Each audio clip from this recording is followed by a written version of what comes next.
Hello students, welcome back to your online video classes. Hopefully all of you are doing good and taking care of yourself.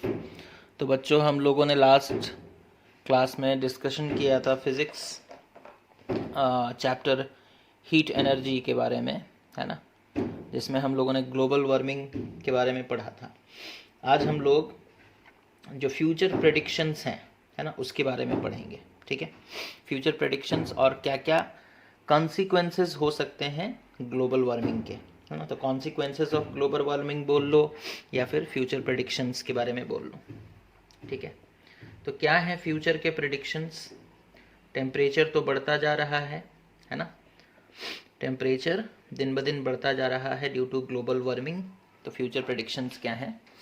Okay, तो देखो, with the present rate of increase of greenhouse effect and global warming, it is predicted that the average temperature of Earth's surface will become 64 degrees Celsius by the end of 2100, है ना।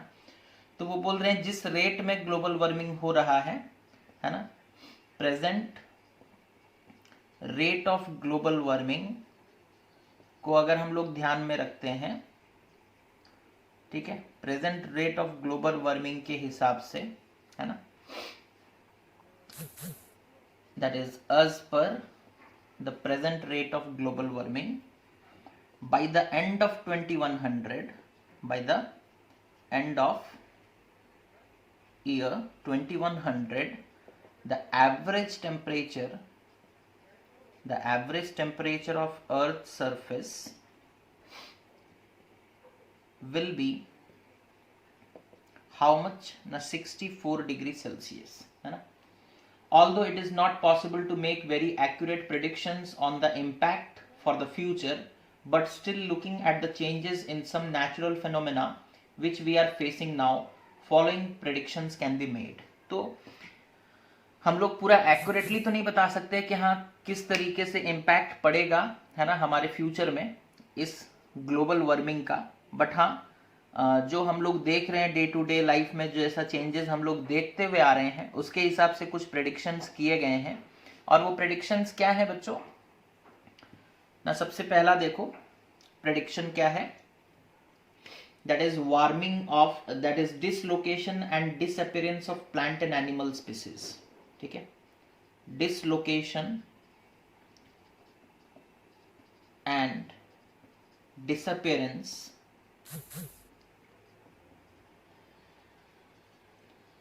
of plant and animal species. Okay, तो जब temperature बढ़ेगा बच्चों, है ना, temperature जब बढ़ने लगेगा तो ऑब्वियसली माइग्रेशन ज्यादा होगा, है ना। At the present rate of increase of greenhouse effect, it is expected that nearly 30% of plant and animal species will vanish by the year 2050, है ना। वो कह रहा है 30% of plant and animal species, है ना, plant and animal species will vanish, है ना, बाई 2050। 2050 तक लगभग 30% प्लांट और एनिमल के स्पीसीज जो है बच्चों वो लुप्त हो जाएंगे, यानी कि वैनिश हो जाएंगे, है ना। अच्छा, और क्या बोल रहा है वो, and up to 70% by the end of the year 2100, है ना, 70% of plant and animals species will vanish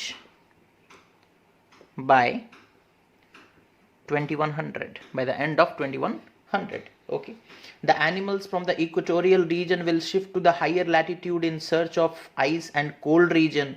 The absorption of carbon dioxide by ocean will cause acidification, due to which marine species will migrate, है ना। तो वो कह रहा है कि जो एनिमल्स जो इक्वेटोरियल रीजन में रहते हैं, इक्वेटोरियल रीजन में क्या होगा ना, टेम्परेचर ज़्यादा बढ़ने लगेगा तो लोग क्या करेंगे, हाइयर एल्टीट्यूड्स की तरफ भागेंगे, है ना, हाइयर लैटिट्यूड्स। ओके, यानी कि ऊंचे जगह पर जाने का कोशिश करेंगे जहाँ पर थोड़ा ठंडा हो, आइस हो एंड कोल्ड रीजन हो। ठीक है, तो प्लांट्स भी प्लांट्स तो नहीं भागेंगे, सॉरी, एनिमल्स, ह्यूमंस, ये सब भागेंगे है ना, यानी कि माइग्रेट करेंगे, ठीक है। और कार्बन डाइऑक्साइड का मात्रा बढ़ जाएगा, है ना, जिसके वजह से क्या होगा, कार्बन डाइऑक्साइड का जो अमाउंट है वो हमारे एटमॉस्फेयर में बढ़ता रहेगा और ये सी वाटर में डिज़ोल्व होगा, ठीक है। सी वाटर में डिज़ोल्व होगा तो कार्बन डाइऑक्साइड बच्चों जब सी वाटर में डिज़ोल्व होगा तो वो कार्बोनिक एसिड प्रोड्यूस कर देगा। क्या प्रोड्यूस कर देगा? Carbonic acid, that is H2CO3। और इसके वजह से मराइन लाइफ जो है ना, जो मराइन स्पीसीज हैं वो भी माइग्रेट करेंगे, वो भी माइग्रेट करेंगे, ठीक है। तो ये इफेक्ट होगा, है ना, यानी कि डिसलोकेशन, यानी कि लोकेशन चेंज करेंगे और बहुत तो डिसअपियर ही हो जाएंगे प्लांट्स और एनिमल के स्पीसीज, है ना। जो बच गए वो इधर उधर भागते फिरेंगे, ठीक है, अपना लोकेशन चेंज करते रहेंगे। अच्छा, that is migration will take place. Okay, तो ये अंदाज़ा लगा पा रहे हो, by the end of 2050 30% animal and plant species vanish हो जाएंगे एंड 2100 तक तो वो कह रहा है कि 70% स्पीसीज वैनिश हो जाएंगे, है ना। तो we should take means proper steps right now, otherwise the future is going to be very what we can say dangerous, है ना, and very critical for survival। okay, उसके बाद वार्मिंग ऑफ ओशियन, दूसरा इफेक्ट वो क्या बता रहा है, वार्मिंग ऑफ ओशियन, ठीक है, वार्मिंग ऑफ ओशियन। ऑब्वियसली जब अर्थ का टेम्परेचर बढ़ेगा बच्चों तो ओशियन का टेम्परेचर भी बढ़ेगा। The temperature of ocean water will increase, due to which many species in the ocean will either die or will disappear, while various other species which prefer warm water will increase tremendously, है ना।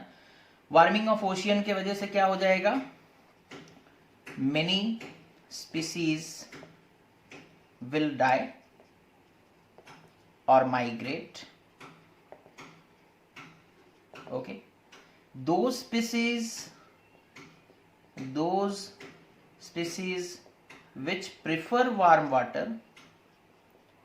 जिनको warm water पसंद है उनका संख्या बहुत बढ़ जाएगा। दो species which prefer warm water, okay, there quantity will increase tremendously, will increase tremendously, है ना। तो जिनको वार्म वाटर में रहने का आदत नहीं है या तो वो मर जाएंगे या फिर वो माइग्रेट कर लेंगे, लेकिन जिनको वार्म वाटर पसंद है वो लोग क्या करेंगे, उनका संख्या बहुत बढ़ेगा, उनका ग्रोथ बहुत ज़्यादा होने लगेगा, है ना। तो ये होने वाला है वार्मिंग ऑफ ओशियन के वजह से, है ना। उसके बाद melting of glacier, melting of glacier. तो ग्लेशियर्स मेल्ट कर रहे हैं बच्चों, अभी भी कर रहे हैं, है ना। Due to global warming the frozen tundra in Siberia has started melting, Greenland has experienced 32 glacial earthquakes in 1 year, ठीक है। तो वो कह रहा है,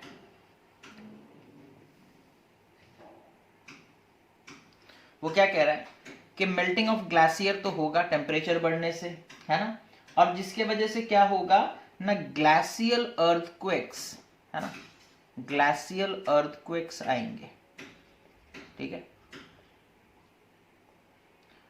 ना। और क्या होगा बच्चों, the Arctic snow cover is expected to be free by the end of September 2037, okay. Arctic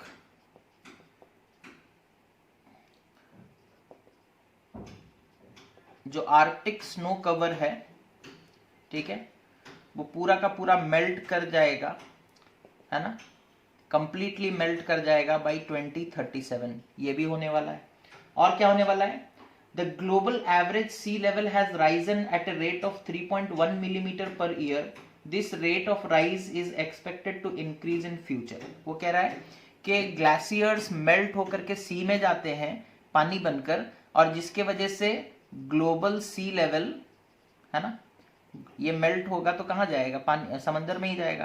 तो ग्लोबल सी लेवल जो है वो हर साल, है ना, एवरी ईयर राइज करता है कितना ना, 3.1 मिलीमीटर, और आगे चलकर वो और भी ज्यादा राइज करेगा, है ना, जिसके वजह से it is also expected that the amount of oxygen dissolved in ocean will decrease which will have adverse effect on the marine life, है ना। अच्छा, अब इसके वजह से और एक चीज भी होगा, और एक चीज भी वो बता रहे हैं कि जो अमाउंट ऑफ ऑक्सीजन डिसॉल्व होता है वाटर में, amount of oxygen dissolved in water in sea will decrease, है ना, will decrease, ठीक है। पानी का टेम्परेचर बढ़ेगा बच्चों, टेम्परेचर बढ़ने से क्या होता है ना, गैसेस ठीक तरीके से डिसॉल्व नहीं होते, जो गैस अंदर में है वो भी बाहर निकल कर चला जाता है कि नहीं। तो जो ऑक्सीजन है वो तो गैस ही है, पानी के अंदर डिसॉल्व होकर के नहीं रह पाएगा, तो वो बाहर निकल जाएगा, ठीक है, जिसकी वजह से मराइन लाइफ खतरे में आ जाएगा, है ना। तो ये एक इफेक्ट होने वाला है, that is melting of glacier के वजह से। और उसके बाद क्या है बच्चों,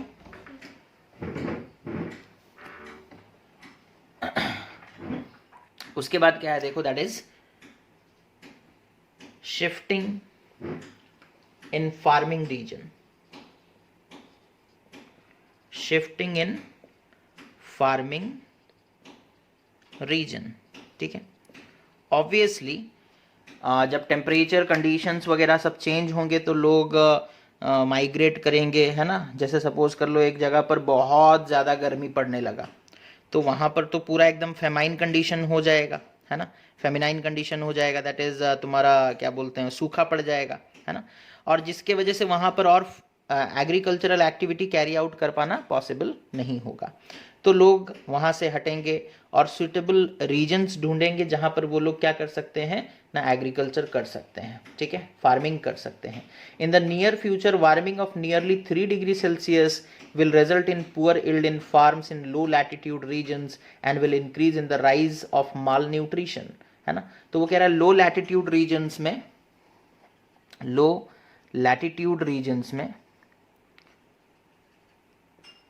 लो लैटिट्यूड रीजन्स का जो क्या कहते हैं यील्ड है ना, देयर इज प्रोडक्शन, वो डिक्रीज हो जाएगा, ठीक है, वो डिक्रीज हो जाएगा, ओके।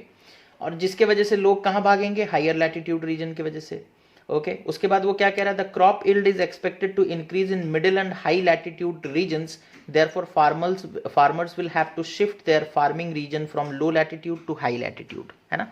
एंड वो कह रहा है कि मिडिल एंड हाई लैटिट्यूड में, मिडिल एंड हाई लैटिट्यूड में यील्ड इंक्रीज करेगा, ठीक है। अगर मिडिल और हाई लैटिट्यूड रीजन्स में यील्ड इंक्रीज किया यानी कि प्रोडक्शन बढ़ा, तो ऑब्वियसली फार्मर जो लो लैटिट्यूड रीजन्स में रहते हैं वो लोग शिफ्ट करके भाग जाएंगे मिडिल या फिर हाई लैटिट्यूड रीजन्स में, ठीक है। तो शिफ्टिंग इन फार्मिंग रीजन हम लोग देखेंगे। और क्या देखेंगे इसके साथ, इंक्रीज इन न्यू डिजीजेस, वो तो अभी देख ही रहे हैं, है ना, कोरोना तो आ ही गया है, okay. Increase in new diseases, वो क्या कहते हैं बच्चों, due to global warming many new diseases will emerge because bacteria can survive better in increase temperature and they can multiply faster with faster. It will extend the distribution of mosquitoes due to increase in humidity levels and their frequent growth in warmer atmosphere. This will result in increase in many new diseases. Apart from it, the death due to heat stroke will also increase. तो वो कह रहे हैं कि जहां temperature बढ़ता है तो जो बैक्टीरियाज होते हैं वो ग्रो कर पाते हैं इजीली, है ना, बैक्टीरियाज का ग्रोथ इंक्रीज करता है ना। एंड साथ ही साथ ह्यूमिडिटी भी बढ़ेगा, टेम्परेचर बढ़ेगा और ह्यूमिडिटी भी बढ़ेगा, तो जो मस्क्यूटोज का डिस्ट्रीब्यूशन है वो बढ़ जाएगा, है ना। मस्क्यूटोज डिस्ट्रीब्यूशन विल आल्सो इंक्रीज, ठीक है। अब इन सब का इफेक्ट क्या होगा, बैक्टीरिया अच्छे से ग्रो कर रहा है, मस्क्यूटो चारों तरफ फैल रहे हैं, ठीक है। तो इसकी वजह से क्या होगा, नए नए तरह के डिजीजेस हम लोगों को फेस करने पड़ेंगे, ठीक है। और साथ ही साथ टेम्परेचर बढ़ने के वजह से बच्चों हीट स्ट्रोक में भी लोग मरने लगेंगे, है ना, हीट स्ट्रोक्स ज्यादा होंगे और उसमें भी लोग क्या होंगे, डाई कर जाएंगे, डेथ हो जाएगा उनका। ओके, तो ये हो गया increase in new diseases. Okay, फिर उसके बाद क्या है बच्चों, that is change in regional climate. Change in regional climate. Okay, तो ये तो होगा ही, पूरे ग्लोबल आकार में अगर क्लाइमेट चेंज हो रहा है तो रीजन का भी तो होगा, है ना। It is expected that the warming over land will increase and it will be maximum at high northern latitudes while minimum over the southern ocean. The frequency of hot extreme heat waves and heavy precipitation will also increase. ठीक है, तो higher northern latitude, ठीक है, higher northern latitude में क्या होगा बच्चों, that is warming over land will increase, है ना। हाइयर नॉर्दर्न लैटिट्यूड में warming over land will increase, ठीक है।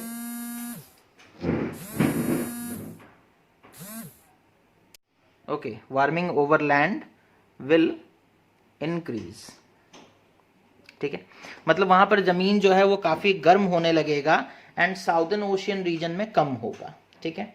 अच्छा, और हीट वेव्स जो है, हीट वेव्स भी बढ़ेंगे बच्चों।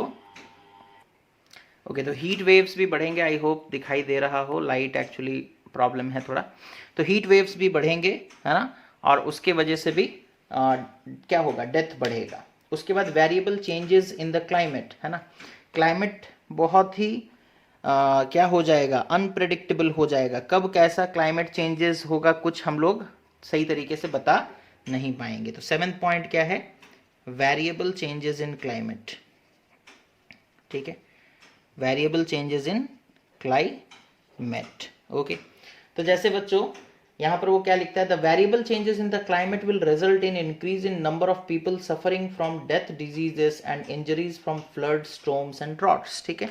वेरिएबल चेंजेस होने की वजह से लोग सफ़र करेंगे फ्रॉम डेथ डिजीजेस, है ना, deadly diseases, okay, death diseases, okay, drought, है ना, फ्लड, ये सब अनप्रेडिक्टेबल हो जाएगा, है ना, तुम पहले से तैयारी करके भी नहीं रख सकते, ओके, ऐसा हो जाएगा।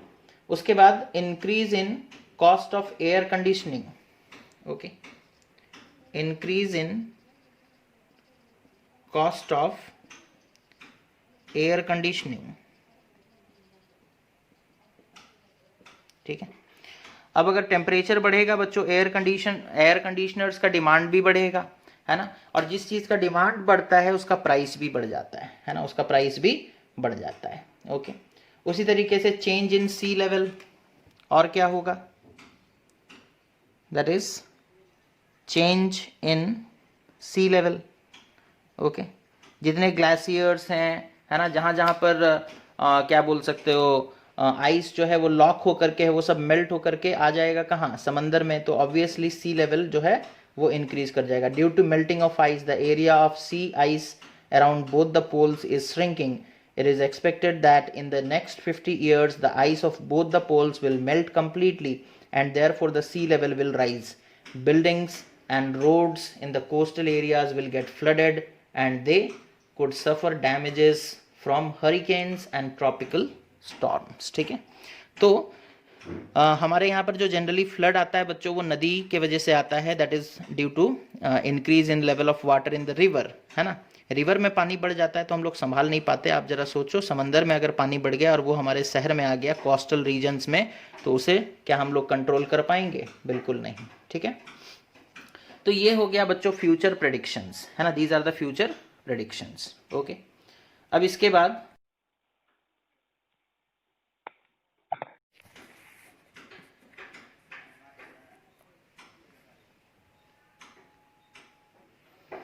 ओके बच्चों, तो लाइट का कुछ प्रॉब्लम है, आज के वीडियो में इतना ही रखते हैं। मेरे ख्याल से एक और छोटा सा वीडियो बनाकर आज रात में हम भेज देंगे, उसे आप लोग देख लेना, ठीक है। और उसके साथ ही हमारा फिजिक्स का पोर्शन हो जाएगा ख़त्म, ठीक है। उसके बाद डाउट्स डिस्कशन करेंगे एंड फिर हम लोग टेस्ट वगैरह कंडक्ट करेंगे। So thank you for watching, take care of yourself and have a nice day.